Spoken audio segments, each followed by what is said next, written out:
ஐநாடு துணையில அடுத்து நடக்க போதுன்னு வாங்க பார்க்கலாம். ராகவ போட்டு சோழன் வெளுன்னு வெளுத்துட்டு, இங்க பாருடா நிலா என் பொண்டாட்டி, இனிமேல் அவகிட்ட ஏதாவது தேவையில்லாம பேசி வம்பிழுத்தேன்னு வையி, இப்போ உடம்புல உசுறு இருக்கு, அடுத்து அதுவும் இல்லாம ஆயிரும் அப்படின்னு சொல்லி ரோட்டுல போட்டு மிதின்னு மிதிச்சுட்டு போயிடுறாரு. ராகவ் ரோட்டுல விழுந்து கிடக்கவும் வீட்டு வாட்ச்மேன் பார்த்துட்டு வேகமா ஓடியாராரு. சார் சார் சார் இந்திரிங்க சார் அப்படின்னு சொல்லி வாட்ச்மேன் பார்த்தா ராகவ தூக்கவும், யார் சார் அவன், எதுக்கு சார் உங்களை இப்படி அடிச்சுட்டு போறான், என்ன சார் ஆச்சு அப்படின்னு சொல்லி வாட்ச்மேன் கேட்கவும், விடுங்க அப்படின்னு சொல்லிட்டு ராகவ் பார்த்தா வீட்டுக்குள்ள போறாரு. கை காலு முகமெல்லாம் பார்த்தா பயங்கரமான காயம். அப்பதான் வீட்டுக்கு ராகவோடைய ஃப்ரெண்டு வராரு.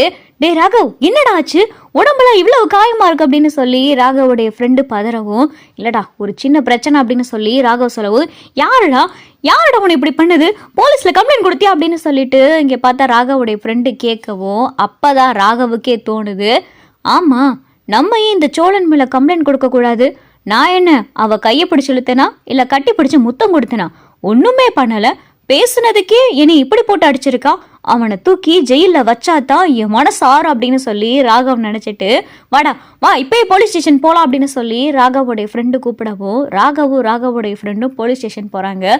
சார் ஒரு கம்ப்ளைண்ட் கொடுக்கணும் அப்படின்னு சொல்லிட்டு ராகவ் பார்த்தா அடி வாங்கின முகம் கை காலோட வரவும், போலீஸ் பார்த்துட்டு, என்ன சார் என்ன இவ்வளவு காயமா இருக்கு, என்னாச்சு அப்படின்னு சொல்லி இன்ஸ்பெக்டர் கேட்குறாரு. சார் என்னை ஒருத்தர் அடிச்சிட்டா சார், அடிச்சு மிரட்டிட்டு வேற போயிருக்கா சார், இனிமேல் நீ உசுரோடு இருக்க மாட்டேன்னு சொல்லி என்னை மிரட்டியிருக்கா சார், என்னை இந்த அளவுக்கு அடிச்சது காரணமே அவன் தான் சார் அப்படின்னு சொல்லி ராகவ் சொல்லவும், யாரு சார், யார் அவன் அப்படின்னு சொல்லி இன்ஸ்பெக்டர் கேட்கவும், சார் அவன் பேர் சோழன் சார், அவனுடைய வீட்டு அட்ரஸ் இதுதான் அப்படின்னு சொல்லிட்டு ராகவ் பார்த்தா வீட்டோடைய அட்ரஸும் கொடுத்துறாரு.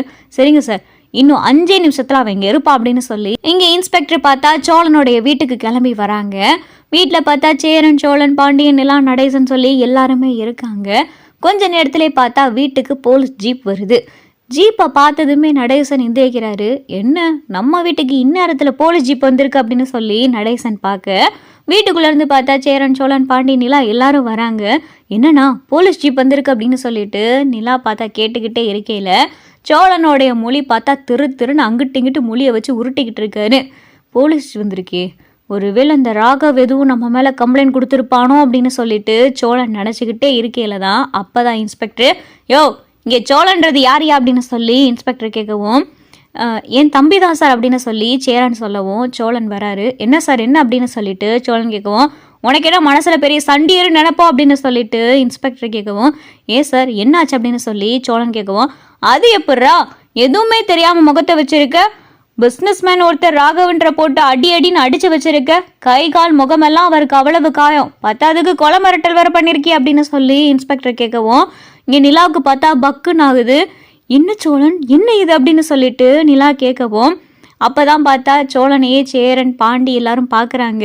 சார் அது அப்படின்னு சொல்லி சோழன் சொல்ல வரையில, யோ ஏரியா ஜீப்ல ஏரியா முதல்ல, என்ன ரவுடிசம் பண்ணிக்கிட்டு இருக்கியா, ஏரியா முதல்ல ஜீப்ல அப்படின்னு சொல்லிட்டு இன்ஸ்பெக்டர் சொல்லவும், அப்பதான் நிலாவும் சேரனும், சார் சார் சார் எதா இருந்தாலும் பேசிக்கலாம் சார் அப்படின்னு சொல்லி சேரனும் நிலாவும் சொல்லவும், யோ பேசுறதுக்கெல்லாம் ஒன்றும் இல்லை, ராகவன்ற ஒரு பிஸ்னஸ் மேனை போட்டு இந்த சோழன் பயங்கரமா அடிச்சிருக்கான், அவர் கை கால் முகமெல்லாம் அவ்வளோ ஒரு காயம், பத்தாவதுக்கு கொலை மிரட்டல் வேற விட்டுருக்கான், அவர் போலீஸ் ஸ்டேஷன்ல வந்து கம்ப்ளைண்ட் பண்ணியிருக்காரு, அவர் கொடுத்த கம்ப்ளைண்ட் அடிப்படையில தான் இவனை இப்போ கூட்டிட்டு போறோம், எதா இருந்தாலும் நீ ஸ்டேஷனுக்கு வந்து பேசிக்க அப்படின்னு சொல்லிட்டு இன்ஸ்பெக்டர் பார்த்தா சோழனை ஜீப்ல கூட்டிட்டு போயிடுறாங்க. இங்க பார்த்தா நிலா சோழன் அப்படின்னு சொல்லிட்டு ஜீப் பின்னாடியே போகவும், என்னப்பா நிலா என்னப்பா பண்றது அப்படின்னு சொல்லி சேரன் கேட்கவும், அப்பதான் நடேசன், டேய் அவன் மேல என்னடா தப்பு இருக்கு, அந்த ராகவ நானே போட்டு அடிச்சு நொறுக்கலான்னு தான் இருந்தேன், சோழன் பையன் கரெக்டா பண்ணியிருக்கியான், என்ன செஞ்சவன் கொஞ்சம் கரெக்டா செஞ்சிருக்கலாம், சரி வக்கீல கூப்பிட்டுக்கிட்டு ஸ்டேஷன் போவோம் அப்படின்னு சொல்லி நடேசன் சொல்லவும், இங்க நிலாவுக்கு தெரிஞ்ச வக்கீலுக்கு ஃபோன் பண்ணி ஸ்டேஷனுக்கு வர சொல்லிடுறாங்க.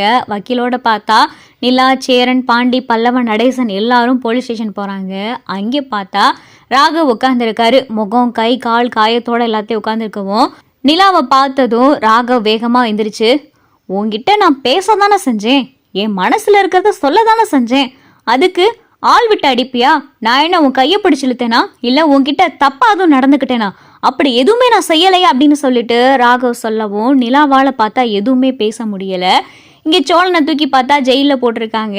சோழன் பார்த்தா நின்றுகிட்டு இருக்காரு. நிலா வேகமா போய், ஏன் சோழன் எதுக்காக இப்படி பண்ணீங்க அப்படின்னு சொல்லி நிலா கேட்கவும், ஏங்க அவன் பண்ணது மட்டும் சரியாங்க, அவன் என்ன பண்ணியிருக்கான், அடுத்தவனுடைய பொண்டாட்டின்னு கூட பார்க்காம கல்யாணம் பண்ணிக்கிறியா, வீடு பார்த்து தாரே, என்னென்னமோ பேசியிருக்கான். அதனால தாங்க அவனை போய் அடித்தேன். அவனை மட்டும் நான் அடிக்காமல் விட்டுருந்தேன்னு வைங்க, அப்புறம் இன்னும் உங்ககிட்ட அவன் அத்துமீறி ஏதாவது பேசியிருப்பான், ஏதாவது செஞ்சிருப்பான் அப்படின்னு சொல்லிட்டு சோழன் சொல்லுவோம். எதுக்கு சோழன் தேவையில்லாமல் இப்படி கோவப்படுறீங்க அப்படின்னு சொல்லிட்டு நிலா பார்த்தா சோழன் கிட்ட பேசிக்கிட்டு இருக்க. ஏமா இங்கே வாமா அப்படின்னு சொல்லி இன்ஸ்பெக்டர் கூப்பிட்டுக்கிட்டு இருக்காரு. சார் சோழன் வேணுனுக்கே பண்ணலை சார் அப்படின்னு சொல்லி நிலா சொல்லவும். என்னம்மா வேணுனுக்கே பண்ணலை, அவரை பாரு, அவர் முகம் கை கால்லாம் எவ்வளவு காயன்னு பாரு, காட்டு மிராண்டித்தனமா அவரை போட்டு அடிச்சு வச்சிருக்கான். அதனால இவர் கம்ப்ளைண்ட் கொடுத்துருக்காரு. இவருடைய கம்ப்ளைண்ட் நாங்கள் ஃபைல் பண்ணிட்டோம், எஃப்ஐஆர் போட்டு இவனை தூக்கி உள்ள வைக்க போகிறோம், நீ எதா இருந்தாலும் கோர்ட்டில் பார்த்துக்கமா அப்படின்னு சொல்லி இன்ஸ்பெக்டர் சொல்லவும். சார் கோர்ட்லாம் வேணாம் சார் அப்படின்னு சொல்லி நிலா சொல்லிக்கிட்டு இருக்காங்க. அதான் வக்கீல், சார் நான் நிலாவுடைய லாயர், இது ஏதோ ஒரு குடும்ப பிரச்சனை அப்படின்னு சொல்லிட்டு வக்கீல் சொல்லவும். குடும்ப பிரச்சனையா அப்படின்னு சொல்லி இன்ஸ்பெக்டர் கேட்கவும். ஆமாம் சார், இந்த இருக்காங்களே நிலா, இவங்க இந்த ராகவன்றோடைய ஆஃபீஸை வேலை பார்த்துக்கிட்டு இருக்காங்க. இந்த ராகவ் நிலா கிட்ட தப்பா நடக்க முயற்சி பண்ணியிருக்காரு. பத்தாவதுக்கு நிலாக்கு ஏற்கனவே கல்யாணம் ஆயிடுச்சு. கல்யாணம் ஆன ஒரு பொண்ணு கிட்ட ஆஃபீஸில் வேலை பார்க்க போனா ஆஃபீஸோடைய பாஸ் என்ன பண்ணணும், தேவையே இல்லாமல் அந்த பொண்ணுக்கிட்ட என்னென்னமோ பேசி என்னை கல்யாணம் பண்ணிக்கிறியா, உனக்கு நான் ஃப்ளாட் எடுத்து தரேன்னு சொல்லி தவறான முறையில் அந்த பொண்ணை அப்ரோச் பண்ணியிருக்காரு. இப்படி ஒரு கட்டின மனைவியை யாராவது வந்து பேசுனா எந்த கட்டின புருஷனா இருந்தாலும் இதைத்தானே சார் செய்வாங்க, அதைத்தானே சோழனும் செஞ்சிருக்காரு அப்படின்னு சொல்லிட்டு இங்கே நிலாவுடைய வக்கீல் பேசவும். அப்போதான் இன்ஸ்பெக்டர், என்ன சார் நீங்க பண்ண எந்த விஷயத்தையுமே சொல்லாம இருந்திருக்கீங்க அப்படின்னு சொல்லிட்டு ராகவ பார்த்து கேட்கவோ. ராகவ பார்த்தா திருன்னு முழிக்கவும். சார் நான் அவங்கள தப்பாலாம் எதுவும் கேட்கல சார், அவங்களுடைய விவாகரத்து கேஸ் கோர்ட்ல நடந்துகிட்டு இருக்கு, எனக்கு அவங்கள பிடிச்சிருக்கு, அதனால அவங்க கிட்ட பேசுனேன் அப்படின்னு சொல்லிட்டு ராகவ சொல்லவும். சார் விவாகரத்து கேஸ் கோர்ட்ல நடந்துகிட்டு தானே இருக்கு, இன்னும் அவங்களுக்கு விவாகரத்து கிடைக்கலையே, அவங்க விவாகரத்து கிடைச்சு செப்பரேட் ஆனதுக்கு அப்புறமா நீங்க இப்படி பேசியிருந்தா கூட, அவன் ஏதாவது உங்களை இந்த மாதிரி செஞ்சிருந்தா கூட நான் கண்டிப்பா ஆக்ஷன் எடுக்கிறதுல ஒரு அர்த்தம் இருக்கு. அவங்களுக்கு இன்னும் விவாகரத்தே கிடைக்கல, எப்படி பார்த்தாலும் அவருடைய ஒய்ஃப் தான் இவங்க. இன்னொருத்தவங்களுடைய ஒய்ஃபு கிட்ட போய் நீ கல்யாணம் பண்ணிக்கிறியா, நான் உனக்கு வீடு எடுத்தாரேன் அப்படி இப்படின்னு தப்பா பேசியிருக்கீங்க. இதெல்லாம் பேசினா எந்த புருஷனா இருந்தாலும் பார்த்துக்கிட்டு சும்மாவா இருப்பான். இப்ப பார்த்தா அவர் செஞ்சது சரிதான்னு தோணுது சார். ரெண்டு பக்கம் இருக்கிற விஷயத்தையும் நீங்க சொல்லியிருக்கணும்ல, அவர் உங்களை போட்டு அடிச்சாருன்னு மட்டும் சொல்லியிருக்கீங்களே தவிர நீங்க என்ன காரியம் செஞ்சீங்கன்னு சொல்லவே இல்லை. சரி சார், இதுவே முதலும் கடைசியுமா இருக்கட்டும், நானும் அவரை வான் பண்றேன், நீங்கள் இன்னொருத்தவங்களுடைய மனைவி கிட்ட இந்த மாதிரி மிஸ்பிஹேவ் பண்ணாதீங்க. சொல்ல போனா இந்த பொண்ணு மட்டும் கம்ப்ளைண்ட் கொடுத்துச்சுன்னு வைங்க, நான் உங்களை தூக்கி உள்ள வைக்க வேண்டியதா இருக்கும், அப்புறம் நீங்க கம்மி என்ன வேண்டியதா இருக்கும் அப்படின்னு சொல்லிட்டு இன்ஸ்பெக்டர் சொல்லவும். அப்பதான் வக்கீல், சார் அதான் பேசியாச்சுல, அவரை வெளியில விடுங்களேன் அப்படின்னு சொல்லிட்டு வக்கீல் சொல்லவும். சோழனை பார்த்தா ரிலீஸ் பண்றாங்க.